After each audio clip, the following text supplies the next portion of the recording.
वो च्युइंगम चबाती हुई अपनी टेल पोनी हिलाती बस स्टैंड पर पहुंची थी। पूरा बस स्टैंड भरा पड़ा था। वो हमेशा की तरह पास पड़े एक बड़े से पत्थर पर धूप से बैठती बस का इंतज़ार करने लगी। उसकी स्याह बड़ी बड़ी आंखें चारों तरफ का जायज़ा ले रही थीं। उसके चेहरे पर बेनियाजी अय्यां थी। सुबह की सुबह ताई अम्मी से झगड़ा हो गया था। बस के आते ही वो जल्दी से उसमें सवार हो गई। हिया मेरी जान तुम आ गई, कहाँ थी 2 दिन से? कॉलेज के गेट से दाखिल होते ही महरूज़ हिया के गले लगती खुशी से पूछने लगी। बस ज़रा तबीयत ख़राब थी इसलिए छुट्टी कर ली, तो बता कैसे गुजरे 2 दिन मेरे बगैर? उसके साथ चलती हुई वो अपने अपार्टमेंट की तरफ बढ़ने लगी। दिन बहुत बुरंग गुजरे, तो बता तबीयत को क्या हुआ? महरूज़ मुना बनाकर कहती उससे सवाल कर गई। कुछ नहीं यार, बस वैसे ही, बेनियाजी से कहा गया। ताई अम्मी ने कुछ कहा किया, तेरा मूड अभी भी कुछ ख़राब लगता है। महरूज़ ने अंदाज़ा लगाया था। क्या बताऊँ, सुबह भी झगड़ा हो गया, नाश्ता भी नहीं कर सकी, पेट में चूहे दौड़ रहे हैं। अपने पेट पर हाथ फेरती बेबसी से बोली, अच्छा चल कैंटीन कुछ खाते हैं, फिर मुझे पूरी बात बता। महरूज़ उसे कैंटीन ले गई। चल अब शुरू हो जा। बर्गर और कोक पीने के बाद महरूज़ ने उसे बोलने को कहा। यार छोड़ना, तुझे पता तो है क्या करती हैं वो। आज बस आप ही को सुबह सुबह बातें सुना रही थीं। मैंने 2-4 खरी खरी सुनाए और नाश्ता छोड़ कर आ गई। उसने हाथ साफ करते आम से अंदाज में कहा। तो गुस्सा खाने पर मत निकाला कर, चल अब चलते हैं, क्लास का टाइम होने वाला है। वो ये कहती बैग उठाकर खड़ी हो गई। तुझे पता है क्लास में नया स्टूडेंट आया है, बहुत ही सादा सा है बेचारा। वो देख वहाँ बैठा है। माही उसे 2 दिन की अपडेट दे रही थी। लड़के को छोड़ यार, तुझे कुछ और नहीं सोचता क्या? हिया बीजारी से कहती किताब खोलने लगी। सुन तो, वो देख तो सही कितना सीधा सा है। उसे तंग करेंगे ब्रेक टाइम में, ठीक है, और काफ़ी ज़हीन भी है, नोट्स वगैरह बनवा लेंगे। माही उसे पूरा प्लान बताने लगी। वो बीजारी से अपनी टील पूनी हाथों से घमाती वहाँ देखने लगी। वो लड़का वाकई सीधा सा था। अकेले ही बैठा किताबों में सर दिए हुए था। किसी से बातचीत भी नहीं करता था। ब्रेक टाइम में वो माही के इसरार पर कैंटीन में उसके पास जा बैठी, जो जूस पीने में मसरूफ़ था। उसे देखकर चौंका। न्यू एडमिशन हो? उसने सवाल धरा। जी, कोई काम था क्या? उसने जवाब देकर आखिर में सवाल पूछा। नहीं, मेरी दोस्त को तुमसे कुछ कहना है, मैं चलती हूँ। हिया माही को वहाँ छोड़कर उठ खड़ी हुई। उसे वैसे भी इस सब में कोई दिलचस्पी नहीं थी। महरूज़ उसे जाता देखकर गुस्से से पैर पटकती उसके पीछे लपकी, जबकि वो लड़का अपनी आंखों में अजीब चमक लिए उसकी हवा में लहराती टेल पूनी को देखने लगा। हिया, मत बोला करो ना, तुम्हें पता तो है ताई अम्मी का, फिर यूं ही लड़ती हो। सुबह भी भूखी चली गई थी। बशरी आपी उसके सामने दाल चावल रखती फिक्रमंदी से बोली। ये खाना कैसे लाएं और आपने खाया? उसने खाना देखकर सवाल किया। हाँ, मैंने खा लिया है, ये मैंने ताई से नज़र बचाकर छिपा लिया था, अब खा लो जल्दी से। वो प्लेट उसके आगे करके जल्दी से बोले। वो चुपचाप खाने लगी थी। उसके जहन में अपने बाप का चेहरा लहराया था। कितने जालिम बाप की औलाद हैं हम दोनों। वो तो अपनी मस्ती में जी रहे हैं, हम यहाँ अजाब में पड़े हैं। वो तंजिया हंसकर बोली तो बशरी ने अचंभे से उसे देखा। हिया, मत बोला करो ऐसा, जैसे भी हैं वालिद हैं हमारे। मैं नहीं मानती उन्हें अपना बाप, क्या मिला हमें उनसे? बस जाते हुए अपनी वो सुकार्ड जायदाद मेरे नाम कर गए, और अब ताया ताई किसी तरह वो हथियाना चाहते हैं, और जिस दिन ये जायदाद भी उनके नाम हो जाएगी, उस दिन हम इस घर से बाहर। नहीं, कभी नहीं। ये घर मेरा है, मेरा, और किसी की इतनी मजाल जो मेरे ही घर से मुझे निकाले। वो गुस्से से पागलों की तरह बोल रही थी। हिया, तुम ऐसा कुछ नहीं करोगी। चुपचाप जैसे ज़िंदगी गुजर रही है गुजारो, जायदाद को भूल जाओ, समझी? बशरी उसका बाजू पकड़े उंगली उठाकर वारन करने लगी। आप कब तक ये सब सहती रहेंगी? कब तक? मुझसे ये सब नहीं होता। वो बिफरी हुई बेड से उठकर वाशरूम में घुस गई। बशरी ने अपना सिर हाथ में गिरा लिया। क्या करूँ मैं इसका? किसी दिन बहुत जलील करवाएगी। वो फिक्रमंदी से वाशरूम के बंद दरवाजे को देखते बोली। वो ऐसी ही थी, बाप के जिक्र पर यूं ही बिफर जाती थी, मगर फिर कुछ देर बाद नॉर्मल हो जाती। मगर फिर भी बशरी हर वक्त उसके रवैये से परेशान रहती। उसे डर था कहीं वो किसी से कुछ कह न दे, वरना ताई जीना मुश्किल कर देंगी। वो दोनों बातें करती हुई क्लास में जा रही थी। जब एक तरफ उन्हें कुछ स्टूडेंट्स की भीड़ दिखाई दी। तजस्सुस के हाथों मजबूर होकर वो दोनों धक्का मक्की करती आगे पहुँचे तो वही लड़का ज़मीन पर बैठा अपनी किताबें समेट रहा था और कुछ सीनियर्स उसका मजाक उड़ा रहे थे। बाकी सब तमाशा देखने खड़े थे। ये क्या तमाशा है? कोई थिएटर खुला है क्या? चलो सब क्लास में जाओ। वो सबको गुस्से से घूरती आगे बढ़ी। हेलो मिस, तुम दूर ही रहो हमसे, तुम्हारा मामला नहीं। एक सीनियर उसे मशूरा देते उस लड़के पर झुका और उसकी किताबें छीन लें। उसे बहुत बुरा लगा था। वो लड़का बहुत शरीफ मालूम होता था, इसीलिए तो कुछ कह ही नहीं रहा था, बस खामोशी से अपना बस्ता लिए खड़ा अपनी किताबें मांग रहा था। किताबें वापस करो, हिया ने सख्ती से कहा तो सीनियर लड़के ने आई बरो अचका कर उसे देखा। मैंने कहा किताबें लौटाओ। वो अब अल्फाज पर जोर देकर बोली तो मुकाबिल का कहकहा गूंजा। वाओ, क्या एटीट्यूड है। वो मजाक उड़ाने वाले अंदाज में बोला, मगर इससे पहले कि वो कुछ और बोलता, हिया का ज़ोरदार थप्पड़ उसका गाल लाल कर गया। वो अपने गाल पर हाथ रखे हैरत से उस छटांग भर लड़की को देखने लगा। वो उसके हाथ से किताबें छीनकर उस लड़के का हाथ पकड़े वहाँ से निकल आई। शुक्रिया मेरी मदद करने के लिए, उसने मुस्कुराकर शुक्रिया अदा किया। तुम्हारा नाम? सिकंदर शाह। नाइस, वैसे तुम इतने डरपोक क्यों हो? मना तोड़ देते उसका। वो दोनों बेंच पर बैठ गए थे। क्लास तो वैसे भी मस हो चुकी थी। माही न जाने कहाँ रह गई थी। सच बताऊं तो मुझे लड़ना अच्छा नहीं लगता, और वो थे भी सीनियर्स। अगर मारपटाई हो जाती तो। वो खुशिया कर हंसता कहने लगा, सीधा सीधा कहो ना, डर लगता है। हिया ने तंज किया, हाँ हाँ यही समझ लो। वो सर खुजाते हंसने लगा। वो दोनों अगली क्लास तक बेंच पर बैठे बातें करते रहे। इनमें थोड़ी बहुत दोस्ती हो चुकी थी।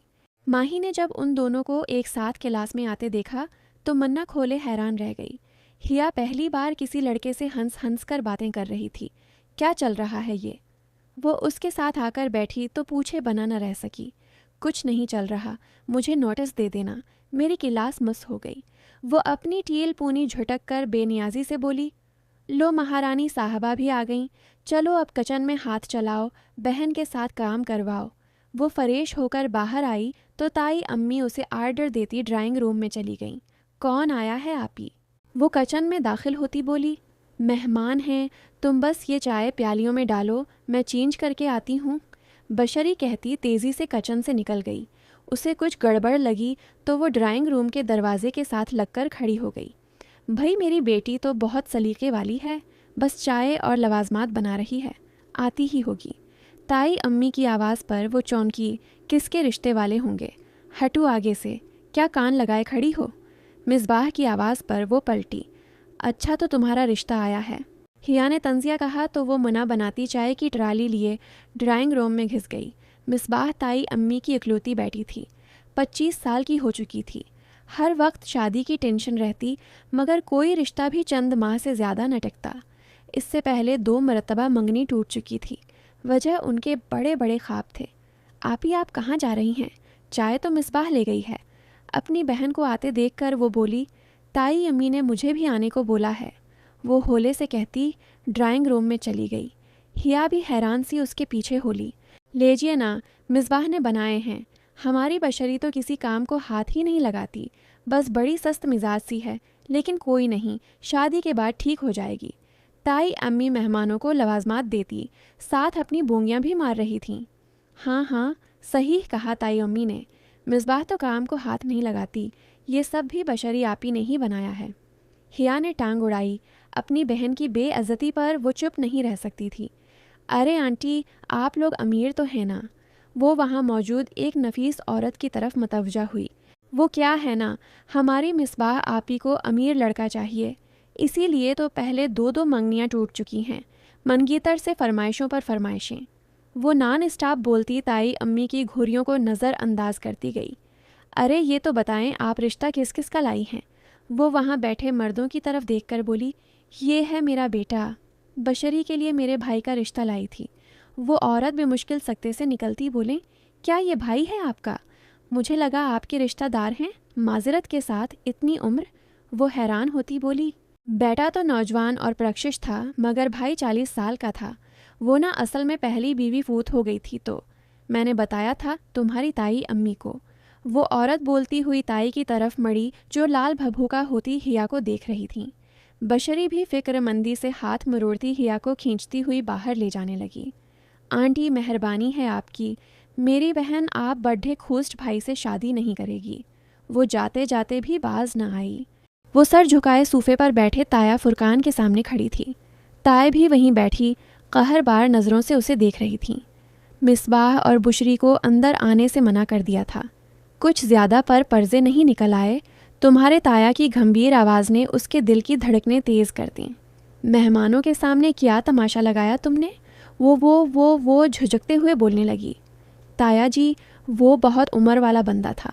ताए अम्मी, मेरी आपी की शादी ऐसे बंदे से नहीं कर सकते हैं। उसने तफसील बताई। शादी हुई तो नहीं ना, वो सिर्फ देखने आए थे। हमने कौन सा इन्हें बुशरी को उसी वक्त थमा देना था। ताए अम्मी ने नरमी से कहा। उनका नरम लहजा हिया के गले में अटका था। आइंदा ऐसा ना हो, चलो जाओ। अब ताया ने उसे कमरे से जाने का कहा तो वो सर हिलाती बाहर चली गई। फुरकान साहब और गुलफाम साहब दो ही भाई थे। उनकी शादियां भी पसंद की हुई थीं। गुलफाम साहब की बीवी शहला तो सादा तबीयत की थी, मगर फुरकान साहब की बीवी सोबिया इंतहाई शातिर दिमाग की थी। उनकी एक बेटी मिसबाह और एक बेटा शहरोज़ था, जो बाहर पढ़ने के लिए 2 साल पहले ही गया था। जबकि गुलफाम की 2 बेटियां बुशरी और हिया थीं। हिया जब 16 साल की थी तब गुलफाम साहब ने दूसरी शादी कर ली और उस घर को छोड़ दिया। जाने से पहले अपनी सारी जायदाद हिया के नाम कर गए। ये सदमा सहना शहला के लिए मुश्किल था, सो उनके जाने के 1 साल बाद वो हार्ट अटैक से चल बसी। यूं वो 2 बेटियां अपने ताया और ताई के रहमो करम पर आ गईं। फुरकान साहब बुरे तो न थे, मगर बीवी की बरीन वाशंग और हर वक्त की पढ़ाई पट्टियों का असर था कि वो भी अपनी भतीजियों और भाई से सख्त बदगुमान हो चुके थे। यही वजह थी कि अपने भाई गुलफाम को इस घर में दोबारा कभी कदम भी न रखने दिया। हयात आए के जुल्म सहती सहती अपने बाप से नफरत करने लगी, जो इस अजाब में उन्हें झोंक गए थे और मुड़कर कभी खबर भी न ली थी। क्या हुआ, ताया जी ने कुछ कहा तो नहीं? बुशरी ने उसे कमरे में आते देखा तो पूछा नहीं। मुख्तसर जवाब देकर वो बस्तर में घिस गई। ताई ने उसे सब्जी लेने भेजा था। सख्त गर्मी में वो पसीना दुपटे से साफ करती, सब्जी का शापर उठाए रक्शे का इंतज़ार कर रही थी। जब किसी की ज़ोरदार टक्कर से सब्जी का शापर फड़ा और सारी सब्जी सड़क पर ढेर हो गई। या अल्लाह, ये क्या! वो गुस्से से पलटी, मगर मुकाबिल को देखकर चौंक गई। आप यहाँ, वो हड़बड़ाती हुई सब्जी समेटने लगी। बुशरी सूरी गलती से हो गया। आप यहाँ इतनी गर्मी में? उसने ग्लासेस उतार कर इसकी मदद करते हैरत से पूछा। जी घर जा रही हूँ, सब्जी लेने आई थी। वो उठते हुए बोली, चलें। मैं भी घर ही जा रहा हूँ, मम्मा को सरप्राइज़ देना था। शहरोज़ उसे लिए गाड़ी की तरफ आया। गाड़ी में मुकम्मल खामोशी थी। शहरोज़ की आवाज़ ने खामोशी को तोड़ा। मैं 2 दिन से आया हुआ हूँ, घर पर सरप्राइज़ देना था तो अब घर जा रहा था। जी, बुशरी ने मुख्तसरन कहा। क्या वाकई तुम्हारी ताए तो बड़ी जालिम निकली बड्ढे से। शादी तेरी आपी की माही हैरान हुए जा रही थी। बस कर, अब मन्ना बंद कर ले, मक्खी चली जाएगी। हिया मन्ना बनाकर बोली तो माही ने आंखें घमाकर उसे देखा। हेलो गाइस, कैसी हो? सिकंदर की आवाज़ पर वो दोनों चौंके।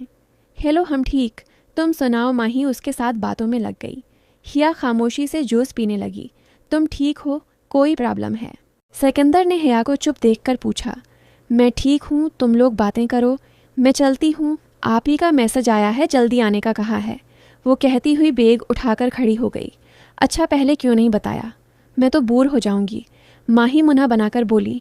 खैर है, तुम पढ़ना और मुझे नोट्स भेज देना, मैं चली हूँ। वो माही को हक करके वहाँ से निकल गई। गेट पर खड़े उसे 5 मिनट हो गए थे, लेकिन कोई रक्षा नहीं मिल रहा था। मैं ड्राप कर देता हूँ। सिकंदर की आवाज़ पर वो पलटी। आप कहाँ जा रहे हैं? उसने उसका सवाल नज़रअंदाज करते पूछा। मुझे कुछ काम था, आपको भी ड्रॉप कर देता हूँ, चलें। वो कहता हुआ आगे बढ़ गया। हिया ने गौर से उसे देखा। कॉलेज यूनिफॉर्म में, बालों के अच्छे से सेट किए, सरख व सफ़ेद रंगत तराशी हुई भूरी दाढ़ी। वो अपने हलिये से बहुत वजीहा नौजवान था। कहीं से भी नहीं लगता था कि वो इतना भूला होगा।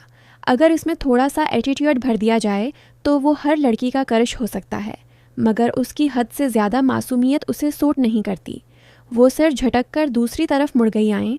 न सिकंदर ने उसे न आते देखकर आवाज़ दी। हिया ने उसकी चमकती हुई सफ़ेद फॉर्च्यूनर कार देखी तो दंग रह गई। ये तुम्हारी है? उसने पूछा। नहीं, दोस्त से ली थी। थोड़ी देर के लिए मुझे कुछ काम है ना, उसने मुस्कुराकर कहा तो हिया ने मुना बनाया। सॉरी, लेकिन मैं चली जाऊंगी। मन होने के बावजूद वो उसके साथ नहीं बैठी। अगर ताई को पता चलता तो नया तूफान खड़ा कर देती, और वैसे भी यूं किसी गैर मर्द के साथ अकेली नहीं जा सकती थी। शहरोज़ भाई आप कब आए? वो फरेश होकर बाहर निकली तो शहरोज़ को लाउंज में बैठा देखकर चौंकी। आज दोपहर में ही आ गया था। कैसी हो? वो मुस्कुराकर जवाब देता। उसका हाल अहवाल पूछने लगा। मैं ठीक हूँ, आप सुनाएं कैसी रही पढ़ाई? वो उसके सामने वाले सूफे पर बैठते पूछने लगी। शहरोज़ एक हंसमुख और खुश अखलाक 24 साल का नौजवान था।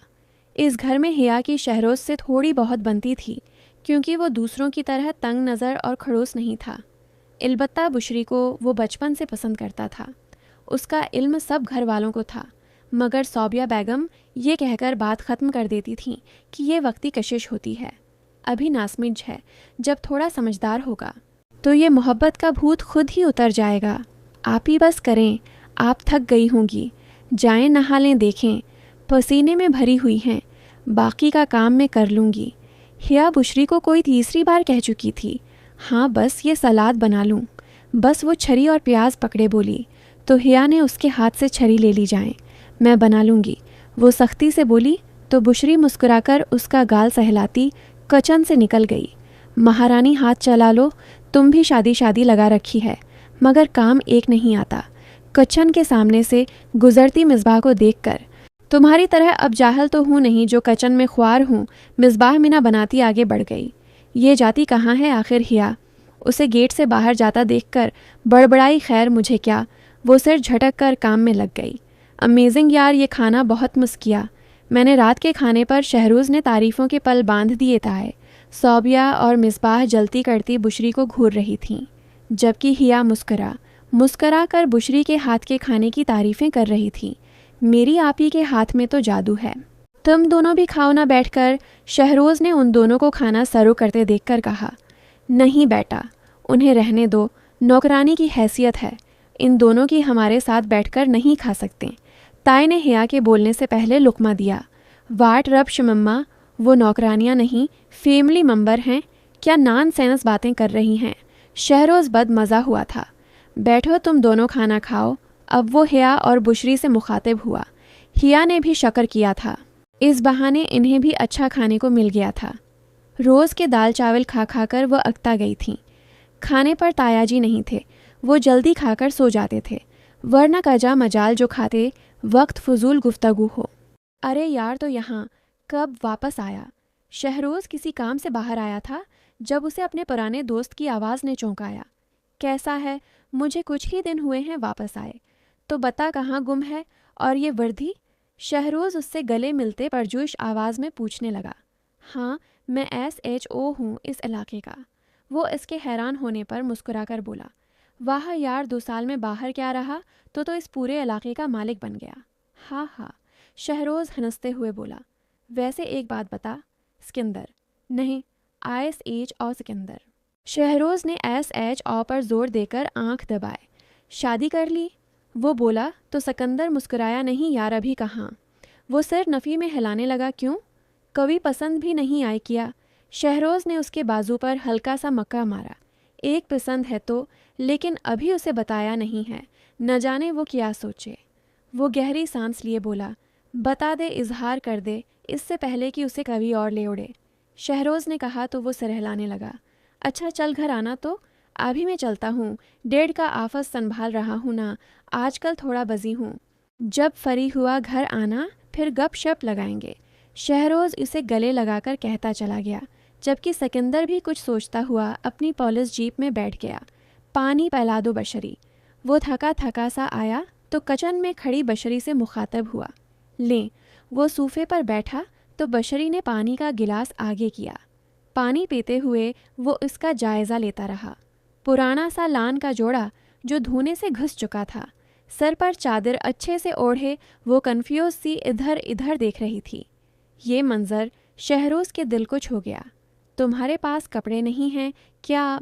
कितने दिनों से तुमने यही जोड़ा पहन रखा है। इसके अचानक कहने पर वो गड़बड़ाए। अच्छा चलो चाय बना दो, मैं कमरे में जा रहा हूँ, वो तेज़ी से कहता गिलास उसे पकड़ाकर कमरे में चला गया। बशरी गिलास लेकर किचन में आ गई और उसका पूरा बदन लर्ज रहा था। वो मुझे ऐसे क्यों देख रहे थे? मम्मा प्लीज़ कुछ करें। शहरोज़ इस बशरी में कुछ ज़्यादा ही इंटरसेड हो रहा है। ऐसा ना हो कि कल को कभी प्रॉब्लम क्रिएट हो जाए। मिसबाह अभी अभी शहरोज़ और बशरी को देखकर आई थी। हम्मम मैं भी देख रही हूँ, कुछ करती हूँ। सोबिया कुछ सोचते हुए बोली, अच्छा मम्मा मैं ज़रा बाहर जा रही थी। वो मेरी कुछ फ्रेंड्स आज आउटिंग पर जा रही थी। वो बोलती हुई वहाँ से उठ गई। हाय गर्ल्स, कैसी हो तुम दोनों? सिकंदर ग्राउंड में बैठी हया और माही के पास बैठा। ठीक हैं, तुम सुनाओ। हया ने खुशगवार लहजे में कहा, मैं भी ठीक। तुम कुछ ज़्यादा ही ठीक लग रही हो। सिकंदर उसके खुशगवार लहजे पर हैरान हुआ था। उम्मुमा वो हर वक्त बेजार ही रहती थी। हाँ मैं खुश हूँ आज, क्योंकि आपी और शहरोज़ भाई करीब आ रहे हैं और मुझे यकीन है शहरोज़ भाई आप ही से शादी करेंगे। वो खुशी से बोली। शहरोज़? सिकंदर ने सवालिया अंदाज में कहा। हाँ मेरे कज़न हैं, कुछ दिन पहले ही बाहर से पढ़ा करके आ रहे हैं। हया ने बताया तो उसने गर्दन हिलाए। इसे क्या हुआ है? उसने माही की तरफ इशारा करके पूछा। टेस्ट तैयार नहीं था, उसे मीम से काफ़ी डांट पड़ी है। हया ने हंसी दबाते कहा तो माही ने उसे घूरा। हया तुमसे ज़रूरी बात करनी है, मेरे साथ चलोगी? सिकंदर ने थोड़ा झिझक कर कहा। कहाँ जाना है? हया ने इस्तफसार किया। कॉलेज के बेग गरवांड में जाना है, हो चलो। वो खड़ा होते हुए बोला तो हया उसके हमराह चल पड़े। माही भी बेग उठाकर थोड़ा आगे खड़ी होगी। कुछ देर बाद होटिंग की आवाज़ पर वो चौंकी। चलती हुई वहाँ पहुँची तो बूझका रह गई। चंद लड़के और लड़कियाँ फूल लिए एक तरफ खड़े थे और सिकंदर ज़मीन पर एक घटने के बल बैठे हया के आगे हथेली फैलाए उसे पर पूछ कर रहा था। हया, मैं तुमसे शिद्दत की मोहब्बत करता हूँ, अपना लो मुझे। वो एक उम्मीद से बोला। हया फटी आंखों से उसे देख रही थी। अचानक उसका हाथ उठा और फ़ज़ा में चट्टाख की आवाज़ के साथ खामोशी छा गई। माही का हाथ बेसाख्ता अपने मुन्ना पर गया। सिकंदर अपने गाल पर हाथ रखे हैरत से उसे देख रहा था। घटिया इंसान, शर्म नहीं आए? मैं तो तुम्हें सीधा साधा समझती थी। हंस कर दो बातें क्या कर लें, तुम तो सर चढ़ गए हो। वो गुस्से से बोलती चली गई। हया मेरी बात सुनो। वो अब उठकर इसे सुझाने लगा, मगर हया ने हाथ के इशारे से उसे रोक दिया। तुम मर्द ऐसे ही होते हो, हर लड़की को बड़ी नज़र से देखने वाले, और जब लड़की फंस जाए तो उसे बर्बाद करके छोड़ जाने वाले। हया नफ़रत से उसे कहती, वहाँ से तन फन करती, निकल गई, जबकि सिकंदर बद बना उसे जाता देखने लगा। हया, ये क्या क्या तूने? पागल हो गए है क्या? कम उस कम इतनी बेइज्जती तो ना करती। वो दोनों कैंटीन में बैठी हुई थीं। माही कब से उस पर बरस रही थी। तो जानती है ना माही सब कुछ। मैं अब किसी पर भरोसा नहीं कर सकती। हया ने मेज़ पर लगे रंग को खर्चते हुए कहा। हया मेरी जान, सब मर्द एक जैसे नहीं होते। तूने उसकी आंखों में मोहब्बत नहीं देखी? माही ने समझाना चाहा। नो माही, अब और इस मामले पर बात नहीं होगी। Arts over. वो दो टॉक कहती उठकर कैंटीन से निकल गए। माही बेबसी से गहरी सांस लेकर रह गए। वो वहीं सर पकड़कर बैठी थी जब सिकंदर उसे तेज़ी से जाता दिखाई दिया। वो बेग उठाती भागकर इसके पीछे गई। Sikandar stop listen to me. वो इसे आवाज़ देने लगी तो वो रखकर उसे देखने लगा। हम बाहर चलकर बात कर सकते हैं? माही ने सवालिया अंदाज में कहा। सूरी सिकंदर, हया ने जो कुछ किया माइंड मत करना प्लीज़। वो दिनों कैफ़े में बैठे थे। माही उसे कुछ बताना चाहती थी। माही, मैंने उसे टूटकर चाहा है। पहली नज़र में ही मैं इस पर दिल हार बैठा था। मैं उसे अच्छा नहीं लगता था तो ठीक, लेकिन उसने मेरी मर्दांगी पर थोक दिया है माही, मेरी बेइज्जती की। सिकंदर करब से बोला और उसकी आंखें लाल हो रही थीं। सिकंदर, जिस करब से वो गुजरी है इसका अंदाज़ा भी नहीं है तुम्हें। माही के अल्फाज पर वो चौंका। क्या मतलब? सिकंदर, उसने। माही कुछ कहती, इससे पहले ही किसी ने उसका हाथ पकड़कर उसे खींचा। हया? दोनों के मन्ना से बीक वक्त निकला था। हया गुस्से से लाल होती इन दोनों को घूर रही थी। मैं नहीं फंसी तो मेरी दोस्त पर डोरे डाल रहे हाव। सिकंदर से मुखातिब होती वो माही की तरफ पलटी। माही, कमीनी। वो गुस्से और गम से फट पड़ी। कैफ़े में मौजूद लोग उनकी तरफ देखने लगे। हया प्लीज़ एक बार बात तो सुन ले। तो जानती थी ना कि उसने मुझसे दोस्ती इसीलिए की थी ता कि बाद में ये मुझे प्रपोज कर सके। हया के जमले पर माही ने सर झुका लिया। लानत है तेरी दोस्ती पर, वो गुस्से से कहती। कैफ़े से निकल गए। माही उसे आवज़ें देती बाहर भागी, मगर वो रक्शे में बैठी जा चुकी थी। वो बेबसी से अपने पीछे खड़े सिकंदर को देखती आगे बढ़ गई। सिकंदर बदपना वहीं खड़ा रह गया। अगले की दिनों तक सिकंदर कॉलेज नहीं आया था। हिया बज़ाहिर लापरवाह थी, मगर इसे अपने किए पर शर्मिंदगी हो रही थी। इसे कम इसकी इतनी बेइज्जती नहीं करनी थी। माही ने उसे बहुत मुश्किलों से मनाया था, इसलिए अब दोबारा वो उसका ज़िक्र नहीं करती थी। मोम प्लीज़, मुझे आपकी किसी दोस्त की बेटी में इंटरेस्ट नहीं है। मुझे नहीं करनी शादी, जब करनी होगी बता दूंगा, शहरोज़ अकता कर बोला था। पिछले कुछ दिनों से सौबिया उसके कान खाए जा रही थी। अपनी दोस्त की बेटी से वो उसकी जल्द शादी करवाना चाहती थी। शहरोज़, मुझे साफ साफ बता दो कि तुम चाहते क्या हो। सौबिया तंग आकर गुस्से से बोली। वो इस वक्त कमरे में मौजूद थे। सीधी बात है, मैं बशरी से शादी करूँगा। इसने आखिर कह ही डाला था। अपने अल्फाज से वो सौबिया को साकत कर गया था। तुम होश में तो हो, क्या बकवास कर रहे हो? वो लड़की नौकरानी बनने के लायक नहीं है और तुम उसे इस घर की बहू बनाना चाहते हो। जिस काडर था वही हुआ। सौबिया के तो तन बदन में आग लग गई थी। मोम, वो मेरी बचपन की मोहब्बत है, मैं उसे छोड़ नहीं सकता। वो दो टॉक कहकर उठा था। शहरोज़, होश के नाखन लो, इस लड़की से शादी करने से पहले मेरी लाश से गुजरना होगा तुम्हें। सौबिया भी उठ खड़ी हुई और तेज के आलम में बोली। मोम प्लीज़, क्या हो गया है आपको? अपने बेटे की खुशी से ज़्यादा आपको अपनी ज़िदाज़ीज़ है। वो अपनी माँ के हाथ पकड़कर बेबसी से बोला। तुम्हारी हर बात मानूंगी, लेकिन बशरी को कभी अपनी बहू नहीं बनाऊंगी। सौबिया भी ज़द की पक्की थी। ठीक है, लेकिन याद रखिएगा, फिर मैं शादी तो कर लूँगा, मगर फिर दोबारा अपनी शक्ल तक नहीं दिखाऊंगा। वो कहकर कमरे से निकल गया। सौबिया वही सर पकड़कर बैठ गए। गाड़ी की आवाज़ पड़ वो उठकर बाहर की। शहरोज़ जा चुका था। ये सब उस कमीने की वजह से हो रहा है, मैं छोड़ूंगी नहीं उसे, वो गुस्से से कहती। बशरी के कमरे में गई। गुस्से से पागल होती अंदर दाखिल हुई। बशरी कमरा साफ कर रही थी। बेहया, तुझे इस घर में रखा हुआ है, क्या ये कम है जो अब मालकन बनने के ख्वाब देख रही है? मेरे बेटे पर क्या जादू किया है तूने? बोल। वो उसे बालों से पकड़कर घसीटती हुई बाहर ले आए। कॉलेज से वापस आती हया ये मंजर देखकर दहल गई। ताए अम्मी में कुछ नहीं किया। आहा छोड़ें, बशरी दर्द से कराहती अपनी सफाई दे रही थी। छोड़ें उसे, क्या कर रही हैं? हया गुस्से से ताए को धक्का देती हुई बशरी को उठाने लगी। सौबिया दो सूफे से जा लगी। आज नहीं छोड़ूंगी इस कमीनी कैब। वो पागलों की तरह उठी और पास पड़ा गलदान उठाकर बशरी के सर पर दे मारा। ये सब इतनी जल्दी में हुआ कि कभी कुछ समझ न पाया। हया साकत सी बशरी के सर से निकलता खुद देखने लगी। सौबिया आंखें फाड़ी अपने खाली हाथों को देख रही थी। शहरोज़ सीधा सिकंदर के पास आया था, जो इस वक्त किसी केस के सिलसिले में हॉस्पिटल के पास आया था। इससे पहले कि वो दोनों कुछ बात करते, शहरोज़ का फ़ोन बज उठा और वो परेशानी में भागता हुआ वापस लौट गया। सिकंदर उसे आवाज़ें देता रह गया। वो वहीं तफ्तीश में मसरूफ़ था जब शहरोज़ किसी लड़की को बाहों में भरे तेज़ी से हॉस्पिटल में दाखिल हुआ। इसके पीछे एक और लड़की भी थी जो परेशानी में भागती हुई इसके पीछे जा रही थी। इसकी टेल पोनी ढेली हो चुकी थी। वो कॉलेज यूनिफॉर्म में थी। इसके चेहरे पर दुख और गुस्सा नुमायां था। हया, शहरोज़ और हया का क्या रिश्ता है? वो चौंक गया। रख फेर कर वो दूसरी तरफ देखने लगा, मबादा हया इसे देख न ले। कुछ देर बाद शहरोज़ थका सा इसके पास आकर बैठ गया। क्या हुआ, खैरियत? सिकंदर ने फ़ौरा इससे पूछा। शहरोज़ सर्द आ भरकर इसे सब कुछ बताने लगा। हया तुम्हारी कज़न है? वो शाक्ट सा पूछने लगा। हाँ, मगर तो क्यों हैरान है? शहरोज़ ने चौंक कर पूछा। बस यूं ही। अच्छा तो चल अंदर, ये पुलिस केस है, ऐसे तो तेरी मोम को मैं नहीं छोड़ूंगा। सिकंदर दानत पेश कर बोला। सिकंदर, मेरी समझ से सब बाहर में फंस चुका हूँ। शहरोज़ बेबसी से बोला। तो फिक्र मत कर, भाभी कैसी हैं? सिकंदर उसे तसल्ली देकर बशरी का पूछने लगा।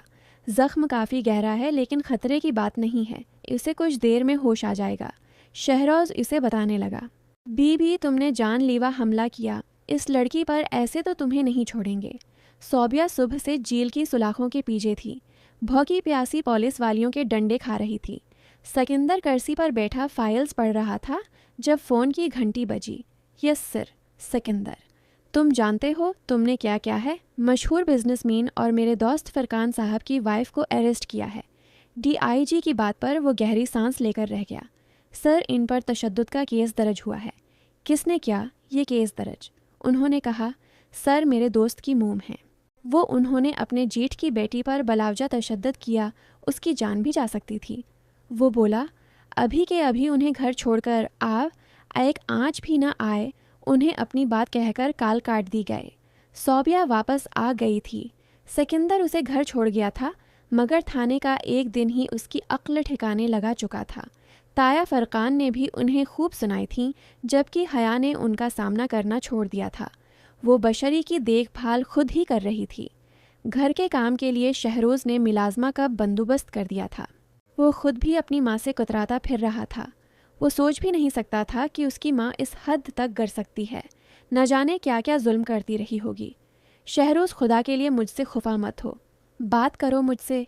अभी वो उसके कमरे में आकर बेबसी से बोली थी। अकलूते बेटे का कतराना उन्हें जब रहा था। वो खामोशी से उठने लगा तो उसका हाथ पकड़कर वाज बैठा लिया। माफ़ कर दो मुझे प्लीज़। पूरा घर उनकी इस हरकत पर इनसे हफ़ा था। मिसबाह ने भी माँ से खफगी जाहिर की थी। कम उसे मारना तो नहीं था, ये काम आप अक्ल से भी कर सकती थीं। उसकी बात से वो आजिज़ आ गई थी, इसलिए अब कभी दूसरा रास्ता ढूंढ रही थी। मोम, आपने बहुत गलत किया। इस बेचारी को कुछ हो जाता तो मुझे बहुत तकलीफ़ होती है ये सोचकर कि मेरी माँ इतनी जालिम है। शहरोज़ तासुफ से बोला था। खैर माँ थी, वो इसकी इसलिए पघल गया, मगर दिल से मेल न गया था। उसे अब अपनी माँ पर भरोसा नहीं रहा था, इसीलिए उसने उन्हें बाकायदा कहा था कि आइंदा उसे कोई डांटे भी ना। हया, बशरी आपी ठीक तो है ना? माही फ़ोन पर हया से बशरी की तबीयत पूछ रही थी। हाँ ठीक है, तो सुना कॉलेज में क्या चल रहा है? हया ने पूछा तो कॉलेज का था, मगर उसके जहन में सिकंदर घूम रहा था। हाँ सब ठीक चल रहा है, बस तेरे बगैर बूर हो जाए हूँ, माही ने उदासी से कहा। शाम में उसके लिए नया तूफ़ान खड़ा था। ताया को किसी ने न जाने का कहा था कि उन्होंने हया का कॉलेज जाना बंद कर दिया। ताया, अबू, लेकिन मेरी पढ़ाई तो ख़त्म होने देते। वो दुख से बोली थी। मैं किसी किस्म का ख़तरा मोल नहीं ले सकता, मेरी भी कवी इज्जत है। राह चलते लोग मुझे ये कहते हैं कि आपके घर की लड़की लड़के के साथ घूमती हुई देखी है।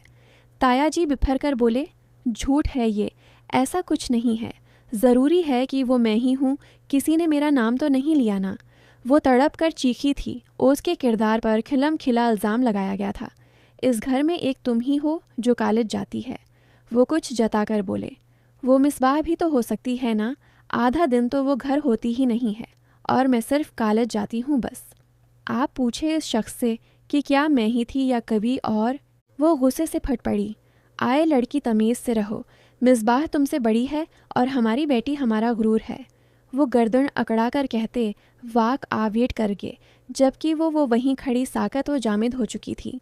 शहरोज़ भाई, मैं अपनी पढ़ाई का हरज बर्दाश्त नहीं कर सकती, कम मेरा ये साल तो मुकम्मल होने दें। वो शहरोज़ के बाद छेड़ने पर गुस्से से बोली, शर्म तो तुझे बिल्कुल नहीं आती। एक तो पढ़ाई के बहाने न जाने क्या बेहूदगी करती रही, और जब पकड़ी गई तो मानती ही नहीं। मैं तो कहती हूँ तुझे भी कहीं ब्याह कर जान छड़वाएं, वरना नाक कटवाएगी। सौबिया जले हुए अंदाज में बोलें, हाँ मेरी शादी करवा लो, आपनी तो ब्याह ही नहीं जाती और चली है मेरी शादी करने। वो तंजिया अंदाज में बोली तो सौबिया आग बगोला होगी। ज़बान काबू में रख, वरना अच्छा नहीं होगा। बेमुश्किल खुद को कुछ करने से रोका था, वरना इनका दिल चाह रहा था कि इस गला दबा दे, मगर थाने की हवा ने फ़िलहाल इस काम से बाज रखा। बस कर दो तुम दोनों, हया तुम कमरे में जाओ, मैं बाद में बात करता हूँ, तुम सही। इतनी देर से खामोश बैठे शहरोज़ ने उन दोनों को रोका। हया बेबसी से सर झुकाए कमरे में चली गई। मोम, हया कॉलेज जाएगी, इसके पपरस हो जाएं, फिर हम उसकी शादी का सोचेंगे। वो सौबिया को दो टोक कहता वाक आउट कर गया। ये क्या सुना मैंने? तुमने हया को कॉलेज जाने की इजाज़त दे दी? फरकान साहब रात डाइनिंग टेबल पर बैठते ही शहरोज़ से मुखातब हुए। जी, वो मुख्तसर बोला, हमने मना किया था, मगर हमारी बात की अहमियत नहीं रही है ना। वो गंभीर आवाज़ में बोले तो शहरोज़ समेत सब ने ही इन्हें देखा। डैड, ऐसा कुछ नहीं है, बस मैं ये चाहता हूँ कि यूँ किसी के कहने पर हम इसके किरदार पर अंगली नहीं उठा सकते। इसका ये तालीमी साल मुकम्मल हो जाए, फिर उसके बाद जो आप कहीं, शहरोज़ ने एहतराम से उन्हें तफसील बताई तो वो सिर हिलाने लगे। ठीक है, लेकिन ये आखिरी बार है, अगर मुझे शिकायत का मौका मिला तो अच्छा नहीं होगा। वो कहते हुए खाने में मसरूफ़ हो गए। सौबिया बेगम पहलों बदल कर रह गई, जबकि हया का दिल मतमीन हो गया। कवि तो था जो इन दो बहनों से हमदर्दी रखता था। हिया तो आ गई। आप ही कैसी हैं अब? वो कॉलेज में दाखिल हुई तो माही को मंतज़र पाया। हाँ ठीक हैं, वो तो बता कैसी है? वो नॉर्मल से अंदाज में बोली। उन दोनों का रख क्लास की तरफ था। ठीक हूँ, माही भी मुख्तसर बोली। माही एक बात बता। हया क्लास रूम में नज़रें दौड़ाती बोली। यार वो सिकंदर नहीं आ रहा? वो थोड़ी झिझकती हुई बोली। नहीं, वो तब से कॉलेज में नज़र नहीं आया तो ने उसे काफ़ी डिसहार्ट कर दिया है। माही ने गहरी सांस लिए कहा। लेकिन फाइनल एग्ज़ाम्स होने वाले हैं, वो बोली। तो माही ने तिरछी नज़र से उसे देखा। तुझे क्या फ़िक्र है, सब खैरियत है ना? हया उसकी बात पर गड़बड़ा कर इधर इधर देखने लगी। माही ने अफसोस से उसे देखा। तुम? छठी के वक्त हया शहरोज़ के साथ घर जा चुकी थी। माही बस का इंतज़ार कर रही थी जब सामने सिकंदर को पुलिस यूनिफॉर्म में खड़ा देखकर हैरत से बूंझका रह गए। माही? सिकंदर भी हैरान हुआ था। तुम SHO हो तो कॉलेज में क्यों आते थे? धोखेबाज हया सही थी, तुम वाकई लड़कियों को फांसते हो। वो दोनों इस वक्त करीब पड़े बेंच पर बैठ गए थे। देखो, माही कॉलेज स्टूडेंट बनने के पीछे मेरा ख़ास मकसद था। मैं गलत नहीं हूँ। मैं वाकई हया को चाहता हूँ। तुम प्लीज़ मुझे वो सब बताओ जो इस दिन कैफ़े में नहीं बता सकी थी। सिकंदर मंद भरे लहजे में बोला। माही को इस वक्त वो मासूम और भूला भाला सा सिकंदर नहीं लगा था। पुलिस यूनिफॉर्म में मलबूस बालों को सेट के वो हैंडसम और दिल धड़का देने वाला एक हीरो लगा था। हया को जब तुम्हारे बारे में पता चलेगा तो वो और ज़्यादा गुस्सा होगी। वो पहले ही तुम्हें रिजेक्ट कर चुकी है। वो बोली। मैं उसे मना लूँगा, मैं उसका दिल जीत लूँगा, बस तुम्हें मेरी हेल्प करनी होगी। सिकंदर कुछ सोचकर बोला। सिकंदर उसके जहन में मर्दों की गलत इमेज बैठ चुकी है। तुम वाहिद लड़के हो जिसे उसने दोस्त बनाया, मगर तुमने उसका एतबार तोड़ दिया। इतनी जल्दी उसे प्रपोज नहीं करना चाहिए था। वो कहती चली गई। इसके वालिद दूसरी शादी करके उनको ताया के सर थोप गए। माँ की वफ़ात हुई तो ताया ने अपने रंग दिखाने शुरू कर दिए। ताया ने कभी उनका दिफा नहीं किया। घर से निकलती तो आवारा लड़के रास्ता रोकते थे। उसे मर्दों से नफ़रत होने लगी थी। और फिर वो एक होशियार और लड़ाका लड़की बन गई। हर एक से अपना हक वसूल करना उसे अच्छे से आता है। तुम्हें इसकी नज़र में अच्छा बनना होगा। वो इसे बताती गई। सिकंदर गौर से इसकी बातें सुनकर सर हिलाने लगा। हाय, कैसी हो? वो दोनों गरावेंड में बैठी बातें कर रही थी जब सिकंदर वहाँ टपक पड़ा। माही ने उसे गौर से देखा। वो पहले की तरह सादा और मासूम हलिये में था। ठीक हैं, हम तुम सुनाओ, इतने दिन से कहाँ थे? माही ने महारत से एक्टिंग करते हुए कहा, जबकि हया इन दोनों को इग्नोर किए हाथ में पकड़ी किताब को घूर रही थी। तबीयत काफ़ी ख़राब हो गई थी। तुम लोगों ने तो हाल चाल भी नहीं पूछा मेरा। उसने मन्ना बनाकर बताया तो हया ने टेढ़ी नज़र से उसे देखा। हया, तुम्हें क्या हुआ है? वो अब हया की तरफ मतवजा था। कुछ नहीं, इसने मुख्तसर जवाब दिया। अच्छा चलो, क्लास का टाइम हो गया है, चलते हैं। वो कहकर उठ गया। वो दोनों भी उठ खड़ी हुई। ये नॉर्मल बिहेव क्यों कर रहा है? क्लास में पहुंचते ही हया ने महरूज से पूछा। तो क्या तुम्हारे गम में बैठा रहे? तुमने उसे इतना जलील किया और इसकी मोहब्बत देखो, वो फिर भी नाराज़ नहीं है। महरूज ने उसे घूरा। हया सर झटक कर बैठ गए। हया, हर मर्द एक जैसा नहीं होता। तुमने देखा नहीं इसकी आंखों में कितनी मोहब्बत है तुम्हारे लिए। माही ने दोबारा उसे मुखातब किया। अगर तुम्हें उससे बहुत हमदर्दी है तो कर लो, शादी मीरजान बख्श दो। वो गुस्से से हाथ जोड़कर बोली तो महरूज ने खामोश होने में ही आफियत जानी। इसे पटाना मुश्किल है, लेकिन मैं भी सिकंदर शाह हूँ। तुम्हें अपना ना बनाया तो कहना। दौड़ बैठा सिकंदर हया के गुस्से वाले तासरात देखकर बड़बड़ाया। बशरी अब पहले से बहुत बेहतर थी। वो फरेश होकर नाश्ता करने आए। मिलाजमा ने उसे नाश्ता दिया तो वो खामोशी से खाने लगी। ड्राइंग रूम से मुसलसल बोलने की आवाज़ पर वो उठकर वहाँ गई। अरे लो, आ गई बशरी, यही है लड़की। ताई सोबिया किसी औरत और एक मर्द के साथ बैठी थी। बशरी को देखकर फोरा बोली, इरे माशाअल्लाह बहुत प्यारी है, हमें तो बहुत पसंद है ना? इस औरत ने अपने साथ बैठे एक नौजवान लड़के की तरफ देखकर कहा तो वो लड़का भी मुस्कुराकर सर हिलाने लगा। बशरी जल्दी से ड्राइंग रूम से निकल गई। क्या फिर से रिश्ते वाले? शहरोज़ 2 दिन से बिजनेस मीटिंग की वजह से शहर से बाहर था और ताई ने मौका पाते ही अपना कारनामा कर दिया था। अगले जुमे को तेरा निकाह है, खबरदार। जो शहरोज़ को इस बात का इल्म भी हुआ और अपनी इस चमची बहन को तो भूल कर भी मत बताना, और ना बहुत बड़ा होगा। ताई इसे धमकी देती चली गई और वो शिशद्र सी वहीं खड़ी रह गई। अल्लाह, आप क्या होगा? आप ही शहरोज़ भाई अगले हफ्ते आएंगे, कह रहे थे, काफ़ी बजी हैं। हया बशरी के पास धप से बैठती अपनी टीलपूनी को मुरोड़ती बोली, आप ही, क्या हुआ? आप कितने दिनों से उदास हैं? बशरी को गुमसम देखकर वो जल्दी से बोली, हाँ मैं ठीक हूँ। तुम पता है कल अपनी दोस्त के घर चली जाना, काफ़ी दिनों से कहीं गी नहीं होना। बशरी जल्दी से बोली, सौबिया ने उसे हया को घर से बाहर भेजने का कहा था। कल जमा था और कल ही उसका निकाह भी था। नहीं आप ही, मेरा दिल नहीं है, फिर कभी चली जाऊंगी। हया मना बनाकर बोली। मैंने कहा ना, तुम चली जाना, ठीक है। बशरी ने थोड़ा जोर देकर बोला तो उसने सर हिला दिया। लो ये खाना ले जाओ बशरी के लिए, फिर तुम भी खा लेना। ताई ने खाने की टरे हया को थमाते कहा। हया ने हैरत से उन्हें देखा। लें खाना खा लें। उसने टरे बशरी के आगे रखी। तुमने खाया? बशरी ने इससे सवाल किया नहीं। अभी खाऊंगी। ताई अम्मी ने कहा है आपको दे दूं, फिर मैं जाकर खा लूं। वो बशरी के चेहरे को देखती बोली, ठीक है तुम जाओ, मैं खा लूँगी। वो खाना खाने लगी। हिया ने बगूर इसका चेहरा देखा, मरझाया सा चेहरा, वीरान आँखें। वो गहरी सांस लेकर उठ गए। ड्राइवर को बता दिया है तुम्हें ले जाएगा और वापस भी ले आएगा। बशरी उसे हदायत देती हुई दरवाजे तक आए। आप ही, मैं जल्दी आ जाऊंगी। उसने मुस्कुरा कर कहा, नहीं तुम आराम से आना। हया की बात पर ताई अम्मी ने लान से हाँक लगाए। हया अजीब नज़रों से उन्हें देखने लगी। उसे कुछ गलत होने का एहसास हो रहा था। आपने दिमाग से सारे मनफी ख्यालात झटक कर वो गाड़ी में बैठ गए। शायद पुलिस स्टेशन वालों ने ताई अम्मी को सीधा कर दिया हो। वो खुद को तसल्ली देने लगी। लो ये जोड़ा पहनकर तैयार होना, तेरे ससुराल से आया है। वो बशरी को एक थैला पकड़ाकर पलट गए। वो बेबसी से थैला एक तरफ रखकर बैठ गए। कैसी ज़िंदगी है ये? अगर हया का ख्याल न होता तो खुदकशी कर लेती।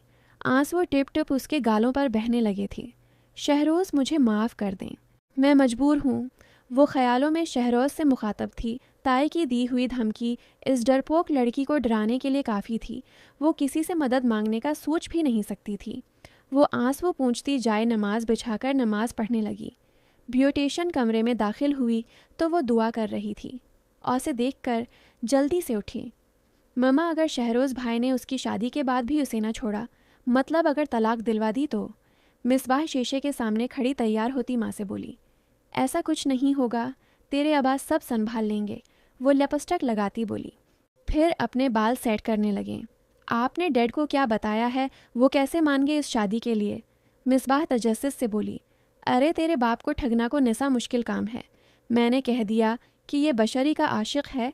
इससे पहले कि ये दोनों भागकर शादी कर लें, हम ही शादी करवा देते हैं। कम इज्जत तो ख़राब ना होगी। वो आईने में अपना अक्स देखती मकरो लहजे में बोली। दरवाजे पर खड़ा वजूद ये सब सुनकर साकित हो गया था। बारात आ चुकी थी। बशरी का दिल पसलियां तोड़कर बाहर आने को था। वो आईने के सामने अपनी वीरान आंखें लिए खड़ी थी। इसका सरापा किसी को भी मदहोश कर सकता था। ब्राइडल मेकअप में वो शहजादी लग रही थी। कुछ देर बाद वो सौबिया के हमरा अपना भारी होता वजूद घिसेटती स्टेज पर आ बैठी। ओस के साथ ही उसका होने वाला दिल्हा बैठा था। ओस के चेहरे पर अजीब सी मुस्कुराहट थी। शादी में फ़िरकान साहब के चंद दोस्त आए हुए थे। निकाह बिल्कुल सादगी से रखा गया था, बल्कि मख्फी कहीं तो बेहतर होगा। टेरेस से झांकता वजूद बेचैनी से दरवाजे की जानिब देख रहा था। बशरी का पूरा वजूद कांप रहा था। निकाह शुरू हुआ। वो लरजती पलकों से अपने गोद में पड़े कांपते हाथों को देख रही थी। जिंदगी में और कितने इम्तिहान बाकी हैं, रख जाइए मौलवी साहब। एक मर्दाना आवाज़ पर सब लोगों ने पलटकर दरवाजे की जानिब देखा। शहरोज़ गुस्से से लाल चेहरा लिए दरवाजे पर खड़ा था। ओस के आईन पीछे पुलिस वर्दी में मलबूस सिकंदर और चंद अहलकार खड़े थे। शहरोज़ तेज़ी से चलता हुआ स्टेज पर पहुंचा और दिलहे मियाँ की ज़बरदस्त घूंसों और लातों से दावत कर डाली। पूरे हाल में चहम गवियाँ होने लगीं। आपको अरेस्ट किया जाता है। एक लड़की को इस गैंग के हाथों बेचने पर जो लड़कियां समगल करता है, सिकंदर ने हथकड़ी सौबिया और फरकान साहब के आगे करते हुए कहा। बशरी हक दक्सी बैठी ये सब देख रही थी। तो क्या उसे बेचा गया था? टेरेस पर खड़ा वजूद एक बार फिर साकत हो गया। वो हया थी, हया गुलफाम, जो सिकंदर को पुलिस यूनिफॉर्म में देखकर सकते में आ गई थी। वो तेज़ी से सीढ़ियाँ फलांगती नीचे पहुंची। आप ही आप ठुक हैं। सफ़ेद पड़ती बशरी को थाम कर वो उसके हाथ सहलाने लगी। हमने बीचा नहीं है, यकीन करें, हम तो सिर्फ शादी करवा रहे थे। फरकान साहब ने सवाई पेश की। अब ये सब बातें थाने जाकर। सिकंदर ने उनके हाथ हथकड़ी लगाए।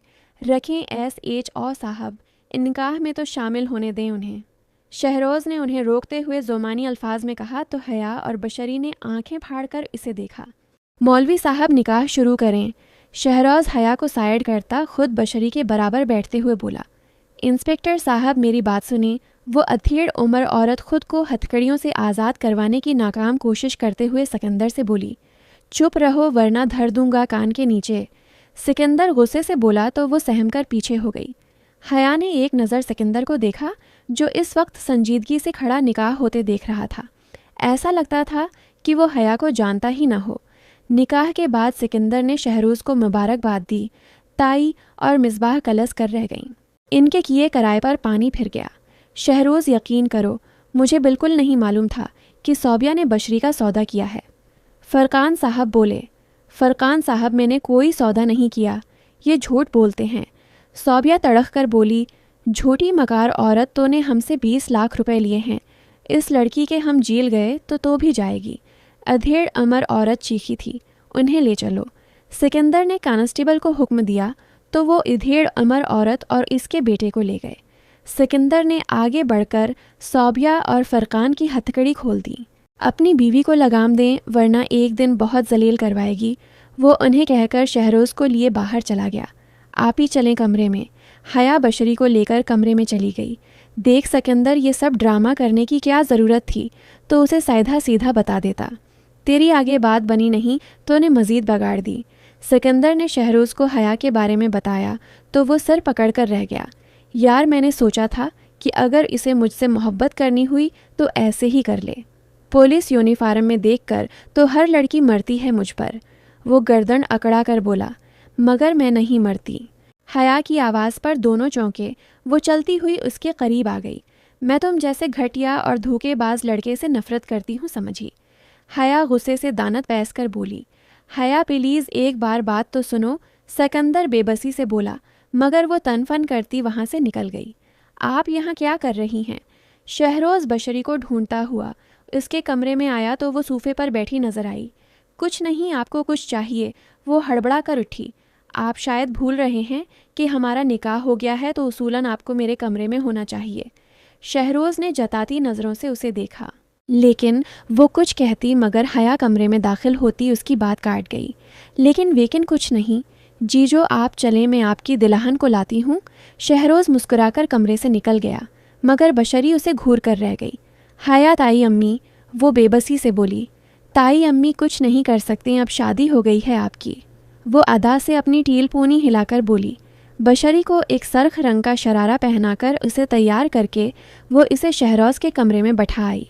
शहरोज़ इस वक्त वाशरूम में मौजूद था। हया उसे बैठाकर कमरे से निकल गई।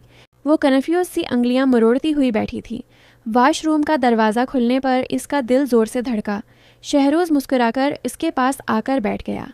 माशा अल्लाह, वो इसका हुसैन चेहरा देखकर बेअख्तियार बोला। बशरी का दिल ज़ोर ज़ोर से धड़क रहा था।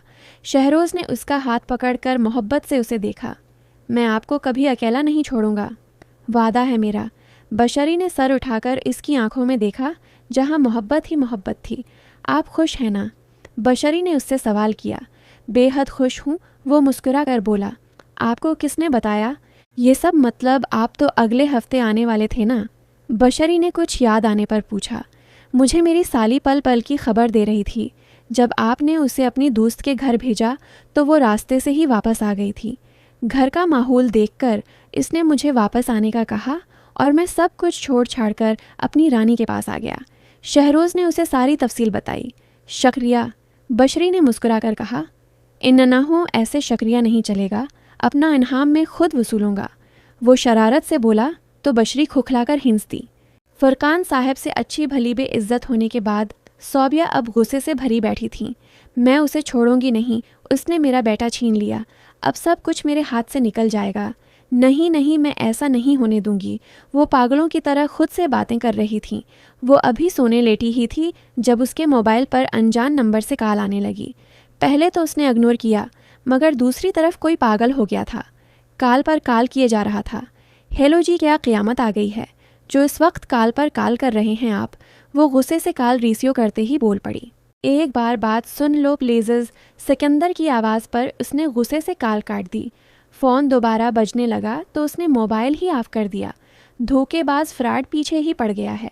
वो बड़बड़ाती हुई आंखें मूंद गई। 1 महीना और गुजर गया। इस दौरान हया ने दोबारा सिकंदर को नहीं देखा था। ताई अपने कमरे में बंद रहती थी। शहरोज़ और बशरी का ज़्यादा वक्त घूमने फिरने में ही लगता था। कल हया का पहला पेपर था। वो कमरे में बैठी जी जान से पढ़ाई कर रही थी। ऐ लड़की, मुलाजमा छुट्टी पर है, चल कचन समीट दे। ताई अम्मी धड़ाम से दरवाज़ा खोलती हुई बोली, और ये जा वो जा। वो उठी और दरवाज़ा लॉक करके फिर से पढ़ने लगी। शौर की आवाज़ पर वो उठकर बाहर गई। नौकर नहीं है वो किसी की, जिसको खाना चाहिए वो खुद बना ले। शहरोज़ सौबिया को कहता बशरी का हाथ पकड़कर कमरे में चला गया। पेपर काफ़ी अच्छा हो गया। मेरा ऐज़ी था। वो माही के साथ ग्राउंड में बैठी पेपर के मुतालिक बातें कर रही थी। हया वो देख। माही ने गेट की तरफ इशारा किया तो उसने गर्दन मोड़कर देखा। सिकंदर पुलिस यूनिफॉर्म में आंखों पर चश्मा सेट करता कॉलेज में दाखिल हो रहा था। सब लोग हैरानी से उसे देख रहे थे। उसके पीछे ही पुलिस की पूरी नफरी चली आ रही थी। हया और माही उठ खड़ी हुए। वो चलता हुआ आगे आया और अहलकारों को इशारा किया और वो सब यहाँ वहाँ दौड़ने लगे। कुछ ही देर बाद चंद अहलकारों ने 4 लड़के और 2 लड़कियाँ अरेस्ट कर ली थीं। सारे स्टूडेंट्स और टीचर्स हैरत से ये मंजर देख रहे थे। ये सब क्या है सर? एक प्रोफेसर ने सिकंदर से सवाल किया। ये वो गैंग है जो लड़कियां अगवा करके बेचता है। काफ़ी मेहनत के बाद ये लोग हाथ लगे हैं। सिकंदर मुतमईन सा बोला। इन लड़कों में वो लड़का भी शामिल था जिसने एक मर्तबा सिकंदर की रेगिंग की थी। तब हया ने उसे थप्पड़ मारा था। वो सरे से हया को नज़रअंदाज करता इसी शान से कॉलेज गेट से बाहर चला गया। इसके पीछे ही तमाम अहलकार भी निकल गए। हया को अपना नज़रअंदाज करना बहुत बुरा लगा। वो पैर पटकती कैंटीन की तरफ चली गई। माही भी उसे आवाज़ देती उसके पीछे लपकी। मिसबाह तो पागल हो गई है, क्या बकवास करती है, सौबिया चीखी थी। उनकी नाम नहात बैठी कारनामा कराई है। मम्मा माफ़ कर दें, मुझे नहीं पता था वो धोखेबाज निकलेगा। वो शर्मिंदा सी बोली। कमरे के पास से गुजरती हया। वहीं खड़ी रह गई, क्या मतलब है तेरा? वो तुझे घर से उठाकर ले गया था, क्या तो खुद की थी और अब ये गुनाह उठा लाई है। वो उसे बाजू से पकड़े गुस्से से बोली। मम्मा प्लीज़। मिसबाह अपने दर्द करते बाजू को छुड़वाते हुए बोली, तो अभी के अभी मेरे साथ अस्पताल चल रही है, इस मुसीबत से जान छुड़वाएंगे। वो उसे खींचती हुई दरवाजे के लाई दरूजा खोलते ही वो ठठक गई। शहरोज़ और हया आंखें फाड़े उन्हें देख रहे थे। हया को वहाँ खड़ा देखकर शहरोज़ भी चला आया था। माँ बेटी की गुफ्तगू सुनकर इसका जिस्म सुन हो गया। मम्मा क्या है ये सब? वो धाड़ा। रो सौबिया समेत मिसबाह भी कांप के भाई मैं माफ़। मिसबाह ने कुछ कहना चाहा मगर हया का एक ज़ोरदार थप्पड़ इसका गाल लाल कर गया। बेहया लड़की, मुझ पर इल्ज़ाम लगा रहे थे तुम लोग और इन बेटी छिए। वो गुस्से से बोली थी। सौबिया चुप सी रह गई थी। शाम को फरकान साहब घर पहुँचे। रो अलग भूंचाल आया हुआ था। मम्मा खुदा के लिए कुछ करें, मैं मर जाऊंगी। मैं अपना बच्चा नहीं मार सकती। अब वो माँ के पैरों में बैठ गई। वो चाहकर भी इस बच्चे को नहीं मार सकती थी। सब लोग लाउंज में सुन से बैठे थे। इस खबर ने सबको हिला दिया था तो इस गुनाह को पालेगी। सौबिया फट पड़े। गुनाह नहीं है, ये निकाह किया था मैंने ज़ोहैब से। हाँ तो अब कहाँ है तेरा ज़ोहैब? फरकान साहब शद गुस्से से सर खो रहे थे। बाबा उसने मुझे तलाक दे दी, वो बच्चा नहीं चाहता था। वो रोती बोली, तो तूने छुपकर निकाह किया क्यों? वो आवारा बदमाश लड़का, अब हम कहाँ ढूंढें? इसे फरकान साहब फिर से बोले। शहरोज़ खामोशी से एक तरफ बैठा था। बशरी और हया को वहाँ आने से मना किया था, मगर हया रेलिंग पर खड़ी सब कुछ सुन रही थी। मिसबाह ने एक नज़र माँ को देखा, फिर बाप को। बाबा मैंने निकाह मम्मा की मर्ज़ी से किया था।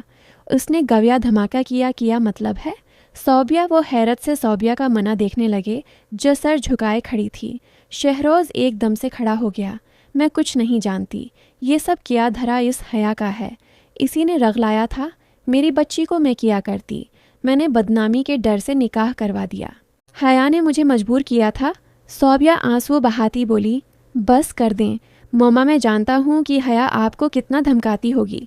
शहरोज़ तंजिया बोला, तो भी अब उसकी तरफ दारी करेगा। सौबिया बोली, शहरोज़ कुछ कहता, मगर मोबाइल फ़ोन की रंग ने इसे अपनी तरफ मुतवज्जा किया। वाट वो हैरत से कहता, काल काट कर मोबाइल पर कुछ देखने। मेरे अल्लाह, इस कमीने ने सोशल मीडिया पर वीडियो डाल दी है। वो सदमे से सर पकड़े बोला, क्या मिसबाह समेत सोबिया और फरकान साहब भी चौंके। उसने सोशल मीडिया पर मिसबाह की वीडियोज़ वायरल कर दी हैं। शहरोज़ आंखें फाड़े मोबाइल को देख रहा था। इतने में फिर से फ़ोन बजा और फिर फ़ोन पर फ़ोन लोग फ़ोन कर कर के मिसबाह के कारनामे की खबरें दे रहे थे। शहरोज़ गुस्से से लाल होता। मिसबाह की जानिब बढ़ा, तेरी जैसी बहन से बेहतर था कि मेरी कभी बहन न होती। इसके बाजो दबू था। वो गुस्से से बोला, हया रेलिंग पर खड़ी सहमी हुई थी, या अल्लाह, ये सब क्या हो गया। अल्लाह जी मदद करना। वो मुसलसल दुआ मांग रही थी। उसे ये सब अच्छा नहीं लगा था। अनजाना सा खौफ था, पता नहीं क्या होगा। फरकान साहब की दबी दबी चीख पर वो लोग पलटे, बाबा बाबा क्या हुआ। शहरोज़ भाग कर पहुँचा। गाड़ी निकालो बाबा, सांस लें, अभी हॉस्पिटल चलेंगे। बाबा था। सब औरतें बैठी तस्बीह पढ़ रही थी। सौबिया रो रो कर नढाल सी। एक तरफ ढेगी मर्दाना रोने की आवाज़ पर हया ने मड़कर देखा तो साकत होगी गिलफाम साहब, इसका बाप जिसे वो 6 साल बाद देख रही थी। भाई की मियत पर बैठे जार जार रो रहे थे। उसने नफ़रत से मन्ना फेर लिया और बशरी को लिए कमरे में चली गए। वो कमरे में बैठी कुरान पढ़ रही थी जब औरतों की चीख व पुकार पर वो तेज़ी से बाहर भागी। मोहल्ले की औरतें घर में जमा थीं। लान के बीच मिसबाह का वजूद पड़ा था। मिसबाह, ये क्या हुआ। वो भागती हुई बाहर गी खुदकशी कर ली। उसने छत से कूदी है, ये एक औरत ने कहा तो वो आंखें फाड़े इसके बेजान वजूद को तकने लगी। शहरोज़ भाई, ये क्या हो गया। ये सब वो शहरोज़ की तरफ भागी जो खिशक आंखों के साथ खड़ा था। ताया को मरे 3 दिन हुए थे और अब मिसबाह सौबिया बेगम का तो दिमाग ही जगह पर नहीं था। कभी रोती तो कभी हंसती, मरने दो इसे भी। हया जिंदा रहकर रोज़ मरती, उससे आज ही मर गई। वो पथराई हुई आंखों से सपाट लहजे में बोला, शहरोज़ भाई। वो फूट फूट कर रो दी।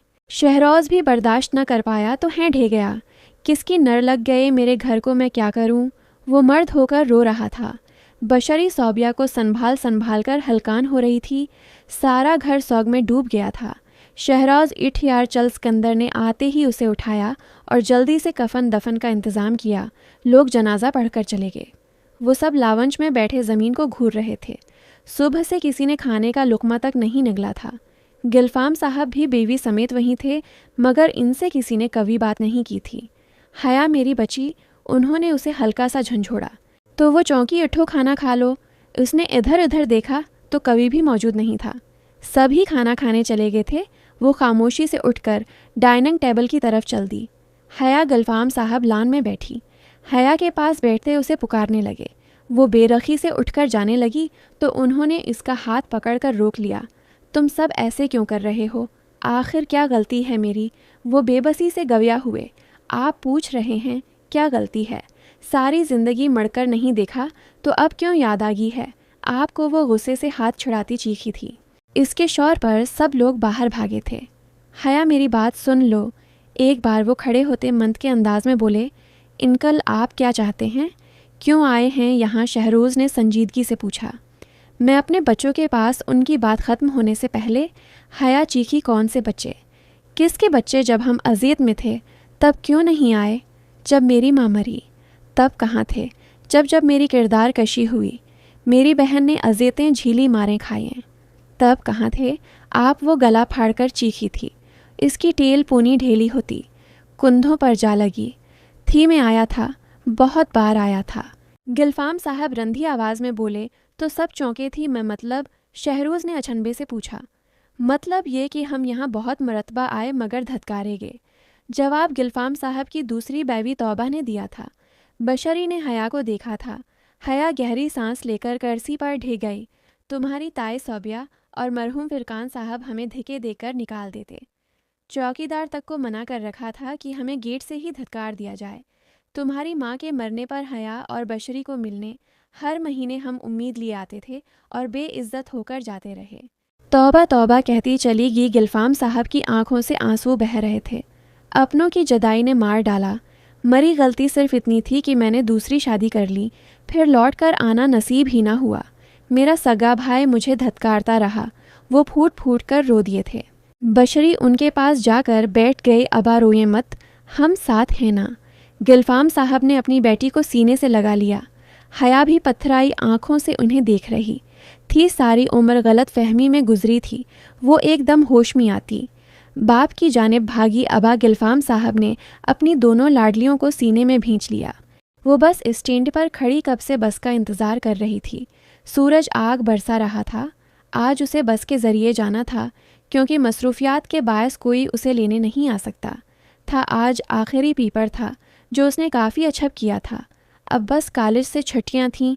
पसीनो पसीन होती वो यहाँ वहाँ टहल रही थी।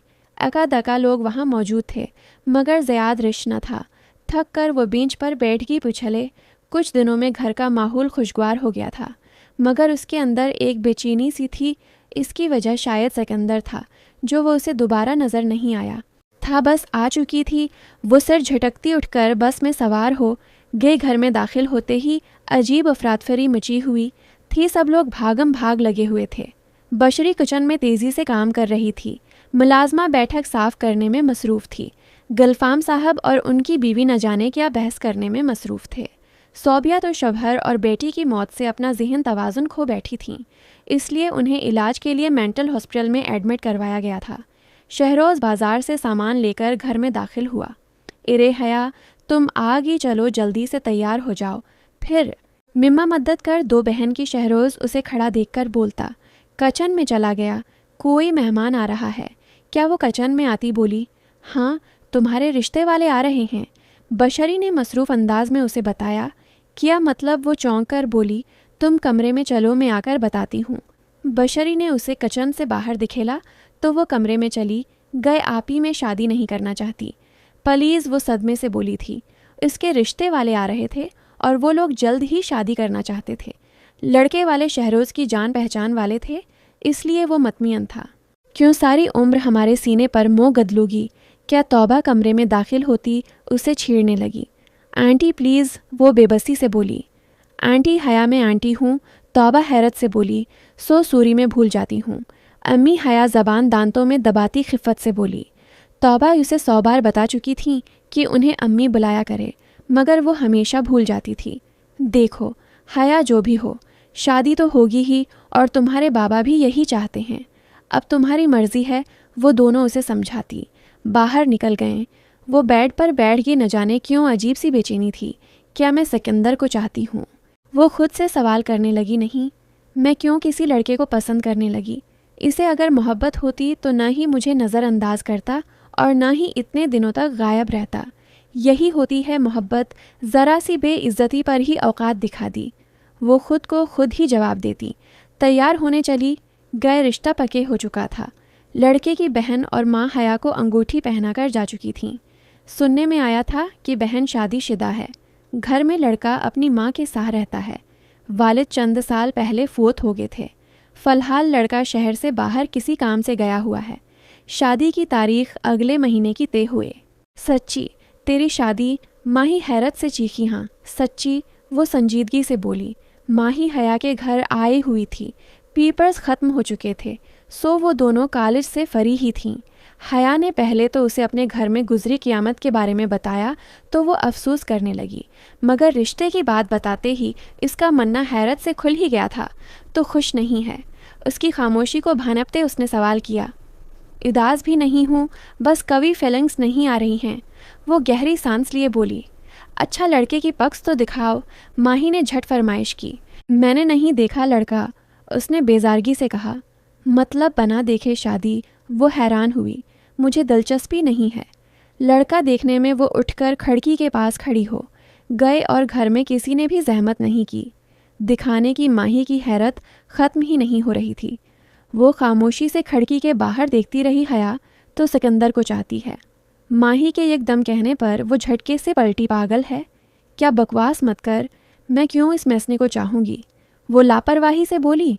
तो यूं उदास क्यों है, देख तो अगर उसे चाहती है तो बोल दे, ऐस ना हो कि बाद में पछताना पड़े। उसने इसे समझाना चाहा, मगर वो अपनी टील पूनी झटकती बज़ाहिर लापरवाही से सूफे पर बैठ की शादी की तैयारियां ज़ोरों शोर पर थीं, मगर वो अपने अंदर की वीरानी के बायस कुछ भी खुशी से नहीं कर रही थी। अगर उसने एक बार भी पलट कर देखा होता तो शायद मैं कुछ सोच ही लेती, मगर वो तो भूल ही गया। वो लान में बैठी उदासी से सोचने लगी, फिर सर झटकती उठकर फूलों को देखने लगी। इसे सब कुछ अजीब सा लगा था, मगर वो अपने अंदर के जज्बात को झटलाकर शादी की तैयारियों में मसरूफ़ रहती थी। उसने ना तो लड़के का नाम जिन्ना ज़रूरी समझा और ना ही उसकी तस्वीर देखी। उसकी सास और नंद की बार आकर मिल चुकी थीं, मगर घर में तो मानो लड़के का जिक्र तक नहीं होता था। हाया ये ड्रेस अच्छा है ना, मैंने ये मेहंदी पर पहनना है, और ये बारात पर बशरी उसे अपनी की गी शॉपिंग दिखा रही थी और वो बेध्यानी में सब देख रही थी। हया मेरी जान उदास मत हो, हम तुझसे मिलने आते रहेंगे। उसे गम समसा देखकर गलफाम साहब ने उसे अपने साथ लगाया तो वो रो पड़ी। न जाने उसे क्या गुबार था कि वो रोती रही, किसी ने उसे चुप नहीं करवाया। अपना गुबार उसने आंसू के ज़रिए निकाला और मतमीन सी हो कि अपने बाप की पसंद पर इसे पूरा भरोसा था, इसलिए वो मतमीन हो कि आखिर वो दिन आ ही गया। आज इसकी मेहंदी थी, सब लोग ही खुश थे। माही उसके हाथों पर मेहंदी लगा रही थी। वो सबको खुश देखकर खुश थी। जहन से सारी सोचें झटक कर वो मतमीन हो गई थी, माशाअल्लाह दुल्हन वो बहुत प्यारी है। एक औरत ने उसके माथे पर बूसा दिया था। अपनी तारीफ पर इसने अदा से अपनी टेल पूनी झटकी और माही को देखने लगी। इस पूनी को खोल दो, आज मेहंदी है, कुछ अच्छा सा स्टाइल बनवाओ। वो उसकी पूनी खींचती बोली। इसके भूरी रेशमी बाल एकदम उसकी कमर पर लहरा गए। किसी ने बहुत गौर से उसके बाल देखे थी। इसके चेहरे पर तो मुस्कुराहट थी, मगर आँखों की वीरानी पर वो शख्स मुस्करा उठा। मेहंदी के फंक्शन के लिए उसे तैयार करने पार्लर वाली आ चुकी थी। तैयार होकर वो बहुत खूबसूरत लग रही थी। पार्लर वाली रुखसत हुई तो उसने दराज से एक फ़ोटो फ्रेम निकाला। अम्मी आप जिंदा होती ना तो मैं आपको अपने दिल का सारा हाल बताती। मैं आपके बना बहुत उदास हूँ, मुझे अजीब सी घटन हो रही है, मैं कैसे मैनेज करूँगी। वो रोती हुई उनकी तस्वीर से बातें कर रही थी। हया तैयार हो, बाहर से शायद माही ने पुकारा था। उसने जल्दी से आंसू साफ किए और तस्वीर को अपने बैग में रख लिया। वो इस तस्वीर को अपने पास ही रखना चाहती थी। पूरे फंक्शन में वो मुस्कुराहट अपने होठों पर चिपकाकर बैठी रही थी। बैठे बैठे कमर अकड़ रही थी। कमरे में आते ही उसने जल्दी से चेंज किया और बिस्तर पर ढेर हो गे थकन ने उसे कुछ सोचने का मौका ही न दिया और नींद की देवी उस पर मेहरबान होगी। इसकी आंख शोर से खली थी। इसके बगल में माही घोड़े बीचे सो रहे थी। वो न जाने कब उसके साथ आकर सोगी थी। वो बालों की पूनी बनाती उठी और कमरे से बाहर आ गई तो तौबा मिलाजमा पर बरस रही थी। ज़रूर इस मिलाजमा ने कभी निकान किया होगा। वो बड़बड़ाती हुई कमरे में आगे बारात का फंक्शन शाम में था। उसूलहा तो उसे सो जाना चाहिए था ताकि शाम को वो थकी हुई न होती, मगर उसे नींद नहीं आए तो वो टेरेस पर चली गई। आज बादल छाए हुए थे, यकीना बारिश लगनी थी। वो काफ़ी देर यूं ही टहलती रही, अपने हाथों पर लगी मेहंदी को घूरती रही। मेहंदी का रंग काफ़ी गहरा आया था। वो सिर झटक कर नीचे आने लगी। भूख भी अब ज़ोरों से लगने लगी थी। यूं है पूरा दिन माही की बूंगियाँ सुनते, कभी बशरी की इमोशनल बातें सुनते इसका गुजर ही गया। इसके दिल में ना कभी खुशी थी और ना गम, बस बेचैनी थी। न जाने क्यों वो दिलान बनी स्टेज पर बैठी हुई थी। माही बार बार उसे छेड़ रही थी। हया मैंने दुल्हा देखा है, अभी अभी बहुत खूबसूरत है, हिंडसम्भ बहुत है। वो इसके घोंघट में मुना दिए सरगोशी कर रही थी। माही मेरे घोंघट से बाहर निकलो, सब लोग देख रहे हैं। वो चढ़कर बोली, अरे कुछ नहीं होता, सुनो तो। माही लापरवाही से बोली। इससे पहले कि वो मज़ीद कुछ कहती, निकाह हुआ स्टेज पर आए तो वो खुद ही घोंघट से बाहर को निकली थी। इसकी हथेलियाँ पसीने से तर हो गई हों। कुछ ही देर में वो किसी और की हो जाएगी। अजीब बेचैनी ने इसके पूरे जिस्म में हलचल मचा दी थी। क्या आपको सिकंदर शाह वलद अकबर शाह हक मेहर 50 लाख सका। रायजल वक्त के ये निकाह कबूल है। वो सिकंदर नाम पर चौंकी क्या इसका नाम भी सिकंदर है? वाह किस्मत के खेल तो देखो। जिस नाम से दूर भागती थी, अब वही सारी जिंदगी सुनना पड़ेगा। वो अजीब अंदाज में सोचती सर हिलाने लगी। हया क्या हुआ बोलो? न बशरी ने उसके कान में सरगोशी की तो वो होश में आई जजी कबूल है। इसी तरह 3 मरतबा कहते ही मुबारकबाद का सिलसिला शुरू हुआ। वो अब किसी और की हो चुकी थी, लेकिन वो अजीब सी बेचैनी वो ख़त्म नहीं हो रही थी। दिलहा न ही अंदर आया और न ही उसने कभी तस्वीर ली। इजजीब दिलहा था। रुखसती के वक्त वो गलफाम साहब के सीने से लगी, खूब रोए। सबसे मिलते मिलते आखिर में वो बशरी के गले लगी तो बिचपन की तमाम हुसैन यादें इसके जहन में घूम गई। माँ को याद करके इसके रोने में शद्दत आगी। हर आँख इश्क बार थी इसका रोना, या फिर वक्त का ज़ियाद दिल्हे से बर्दाश्त न हुआ तो वो लंबे लंबे डग भरता अंदर दाखिल हुआ। सफ़ेद शलवार कमीज़ पर बलेक वास्कट पहने वो खूबरो शहज़ादा अपनी दलान की जानिब बढ़ा और इसे बाहों में भर लिया। रोना धोना बहुत हुआ। अब हम चलते हैं, गंभीर आवाज़ में कहता वो इसे लिए गाड़ी में ले गया। सब लोग इसकी हरकत पर होनक बने देखते रह गए। वो इसे गाड़ी में बैठाकर खुद ड्राइविंग सेट पर आया और गाड़ी भगा ले गया। हया ने अपनी सांसों को संभालते हुए गर्दन टेढ़ी करके दिलहे को देखा तो साकित रह गई। क्या ये सच है या फिर मुझे गलत फहमी हुई है? वो सकते के आलम में उसे देखती रहेगी, मगर वो सबसे अनजान गाड़ी चलाने में मगन था।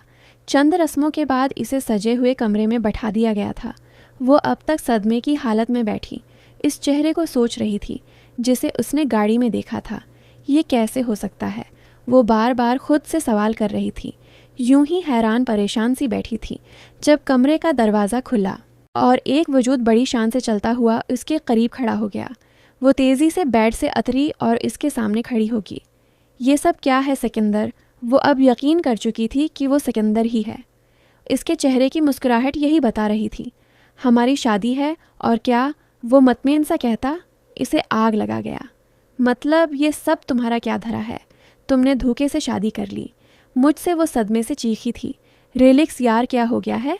शवाहर से ऐसे बात करते हैं क्या? वो कहता अपनी जैकेट उतार कर हैंग करने लगा।